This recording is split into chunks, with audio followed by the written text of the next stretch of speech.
Une guerre nucléaire avec la Chine est une possibilité réelle.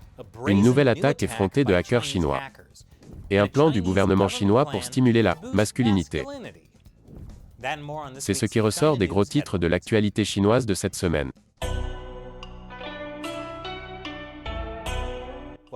Bienvenue à Chine non censurée, je suis Chris Chappell. N'oubliez pas de liker et de vous inscrire. Nous sommes en guerre froide avec le Parti communiste chinois. Et qu'est-ce qu'une guerre froide sans la menace d'un anéantissement nucléaire? Une guerre nucléaire avec la Chine est une possibilité réelle. C'est ce qu'affirme le chef du commandement stratégique américain, l'amiral Charles Richard. Il a rédigé son résumé plutôt sinistre dans le numéro de ce mois-ci de Proceedings, le magazine mensuel de l'Institut naval américain. Il existe une réelle possibilité qu'une crise régionale avec la Russie ou la Chine puisse rapidement dégénérer en un conflit impliquant des armes nucléaires, si ces pays perçoivent qu'une perte conventionnelle menacerait le régime ou l'État. Une sorte de boîte de Pandore. Si je tombe, je vous emmène avec moi.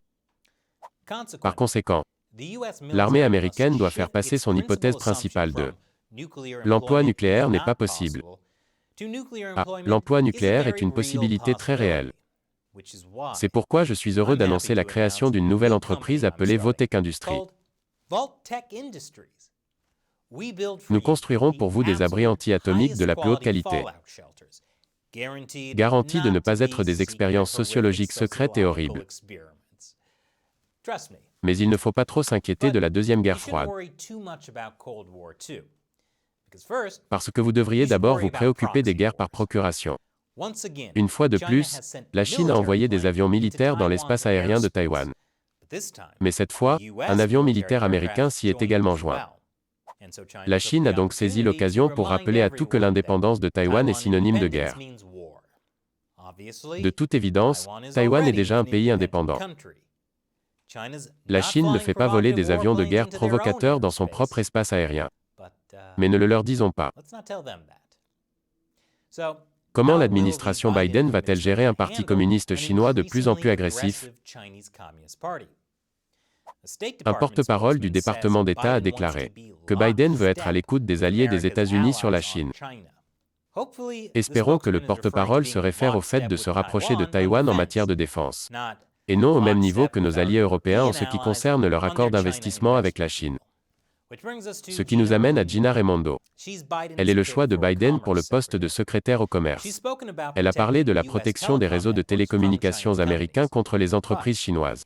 Mais dans son discours d'investiture, elle n'a pas dit si le gouvernement Biden maintiendrait ou non la société de télécommunications chinoise Huawei sur une liste noire. Les États-Unis qualifient Huawei de menace pour la sécurité nationale depuis l'administration Obama. Mais l'administration Trump est allée plus loin en inscrivant Huawei sur une liste noire commerciale. Aujourd'hui, les républicains de la Chambre, menés par Michael McCaul, le principal républicain de la Commission des Affaires étrangères de la Chambre, veulent retarder la confirmation de Raimondo, jusqu'à ce que l'administration précise sa position sur Huawei. Le fait que l'administration Biden refuse toujours de s'engager à maintenir Huawei sur la liste des entités du ministère du Commerce est incroyablement alarmant et dangereux. Ils veulent donc suspendre la confirmation de Mme Raimondo jusqu'à ce que l'administration Biden clarifie leurs intentions pour Huawei et les politiques de contrôle des exportations pour un pays qui commet un génocide et menace notre sécurité nationale. Il est assez difficile de dire que je veux vraiment faire des affaires avec un pays qui commet un génocide. Bien sûr, tous les pays n'ont pas de problème à faire des affaires avec les auteurs de génocide, comme le Myanmar. Je vous en dirai plus après la pause. Bienvenue à nouveau. Le Myanmar a conclu des milliards de dollars d'accords d'investissement avec le régime communiste chinois. Le Myanmar a également connu un coup d'État militaire cette semaine. La Chine a empêché l'ONU de condamner le coup d'État. Et si les États-Unis ne font pas attention, cela pourrait pousser Myanmar à se rapprocher plus de la Chine. Pour en savoir plus sur le coup d'État au Myanmar et ce que cela signifie pour les tentatives de l'administration Biden de traiter avec la Chine, référez-vous à l'épisode d'hier sur Amérique dévoilée. Selon Reuters, des pirates chinois auraient exploité un bug dans le logiciel SolarWinds pour espionner une agence fédérale américaine de gestion des salaires. Ne vous inquiétez pas, la faille logicielle exploitée par le groupe chinois présumé est distincte de celle que les États-Unis ont accusé les agents du gouvernement russe d'utiliser pour compromettre des agences fédérales sensibles. Est-ce que c'est censé me faire sentir mieux?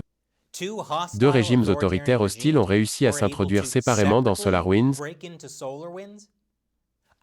En fait, je me sentirais mieux s'ils devaient travailler ensemble pour le casser. Comme une sorte de terrible suite de hackers où la Russie est jouée par Steven Seagal et la Chine par Jackie Chan. Passons maintenant aux réfugiés de Hong Kong, c'est-à-dire à peu près tout le monde à Hong Kong qui cherche à échapper au bras long de Pékin. Le nouveau secrétaire d'État Anthony Blinken a suggéré que les États-Unis pourraient leur donner asile. Dans une interview accordée à MSNBC, Blinken a déclaré « Nous voyons des gens qui sont, une fois de plus, à Hong Kong, en train de défendre leurs propres droits, les droits qu'ils estiment leur avoir été garantis. Et si, ils sont victimes de la répression des autorités chinoises, nous devrions faire quelque chose pour leur donner asile. » En décembre dernier, un projet de loi a été présenté pour accorder l'asile temporaire aux Hongkongais. Il a été adopté à l'unanimité à la Chambre, mais a été bloqué au Sénat par Ted Cruz. Il craignait qu'il n'y ait pas de garde-fous pour empêcher les espions chinois de s'y faufiler également. En attendant, le Royaume-Uni offre aux résidents de Hong Kong une voie vers la citoyenneté.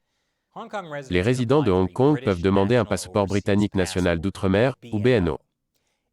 En réponse, la Chine a déclaré qu'elle ne reconnaîtrait plus les BNO. En parlant du Royaume-Uni, ce dernier a révoqué la licence du radiodiffuseur public chinois CGTN, qui est la version anglaise de la télévision centrale de Chine. Cela vient après que le régulateur des médias Ofcom a conclu que la chaîne d'information était finalement contrôlée par le Parti communiste chinois au pouvoir. J'aurais pu leur dire cela il y a des années. Mais mieux vaut tard que jamais. Cela vient également après que l'Ofcom a statué que la CGTN a enfreint à plusieurs reprises les normes d'impartialité, avec sa couverture des manifestations l'année dernière à Hong Kong. Cela fait aussi suite à une plainte de Peter Humphrey, un citoyen britannique qui a été forcé de faire des aveux dans une prison chinoise. La CGTN a ensuite diffusé ses aveux forcés sur sa chaîne au Royaume-Uni, ce qui était illégal. Nous avons eu Humphrey sur notre podcast il y a quelques mois. Référez-vous à cet épisode pour en savoir plus. Vous vous souvenez peut-être que dans un épisode récent, j'ai parlé de Lei Xiaomin, le fonctionnaire le plus corrompu de Chine. Il a été pris avec 3 tonnes d'argent provenant de pots de vin, ainsi que 100 maîtresses. Et maintenant, il a été exécuté. Pour les pots de vin, pas pour les maîtresses. Jack Ma, un des hommes les plus riches de Chine. Il a mystérieusement disparu en octobre et est réapparu en janvier. Mais ses ennuis ne font que commencer. Tout d'abord, les médias publics chinois ont retiré son nom d'une liste de chefs d'entreprise. Et maintenant, sa société Ant Group est restructurée de force par les régulateurs chinois. Ce sont les mêmes régulateurs que Ma a critiqués en octobre dernier, avant de disparaître pendant des mois. Et la pression accrue pousse maintenant les entreprises technologiques chinoises à se retourner les unes contre les autres. 2 des plus grandes entreprises technologiques chinoises sont en procès. Douyin, la société qui possède TikTok, poursuit Tencent alors que le gouvernement lance une campagne de répression antitrust contre l'industrie technologique chinoise. La Chine stocke également des puces informatiques en réponse à une interdiction américaine. Et au milieu de tout cela, Apple commence à délocaliser sa production hors de Chine. J'espère que l'iPhone 13 sera livré avec moins de travail d'esclaves.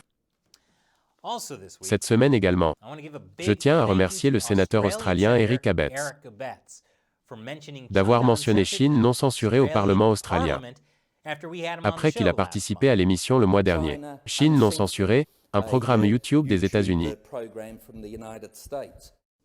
Je suppose aussi que je vous remercie pour les nombreuses années où vous avez courageusement tenu tête au PCC. Mais surtout, merci d'avoir mentionné Chine non censurée au Parlement. Cela signifie-t-il que Chine non censurée figure désormais dans le registre parlementaire officiel, malgré le chaos qui règne dans le monde? Le Parti communiste chinois n'a pas oublié sa mission principale: persécuter le peuple chinois. Au cours des 3 dernières années, 50 personnes ont été envoyées en prison pour avoir utilisé Twitter. Mais il y a de plus gros problèmes. Les milléniaux chinois ne se marient pas. Donc, évidemment, la solution est de stimuler la masculinité avec des cours d'éducation physique. Cela ne va certainement pas devenir une nouvelle politique gouvernementale insensée, que des fonctionnaires locaux trop zélés poussent à l'extrême. Mais le principal organe consultatif de la Chine, la CPPCC, est inquiet.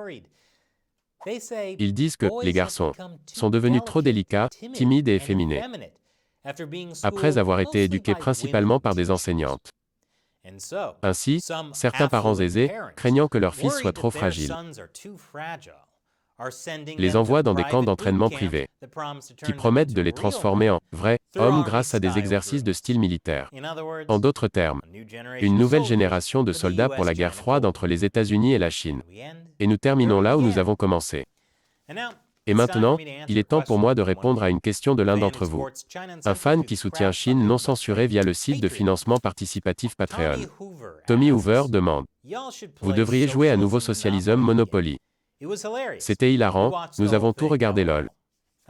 Ah, Tommy parle d'un récent épisode de notre podcast, Chine non scénarisée. Nous jouons au jeu très réel, Monopoly Socialism. C'était très amusant pour nous.